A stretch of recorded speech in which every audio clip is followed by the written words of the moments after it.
નમસ્કાર દર્શક મિત્રો, હું છું રૂપલ લુણીચિયા. સંપૂર્ણ ન્યૂઝમાં આપનું સ્વાગત છે. ડીસાના સેવાભાવી અને ગુજરાત ભાજપ બક્ષીપંચ મોરચાના પ્રદેશ મંત્રી પીએન માળી અનેક સેવાકીય કાર્યમાં સહભાગી બન્યા છે. ડીસાના હવાઈ પિલ્લર ખાતે એક શામ ગૌ માતા કે નામ પર પીએન માળી ફાઉન્ડેશન દ્વારા તારીખ 31/5/2025 શનિવારના રોજ બનાસકાંઠાના ડીસા ખાતે ભવ્ય લોક ડાયરાનું આયોજન કરવામાં આવ્યું છે, જેમાં કલાકાર તરીકે કીર્તિદાન ગઢવી, સુપ્રસિદ્ધ લોકગાયક રાજલ બારોટ, ગાયિકા દેવ પગલી, સુપ્રસિદ્ધ લોકગાયક રેખા પ્રજાપતિ, સુપ્રસિદ્ધ લોકગાયિકા રાહુલ મકવાણા, સુપ્રસિદ્ધ લોકગાયક તેમજ સંચાલક ભાવેશ આંખલા સહિત કલાકારો ઉપસ્થિત રહેશે.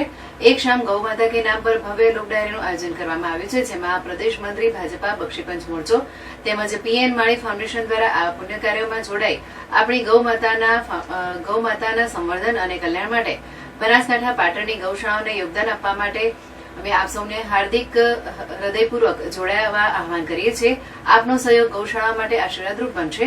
પીએન માળી ફાઉન્ડેશન તરફથી આપ સૌને પધારવા ભાવભર્યું નિમંત્રણ છે.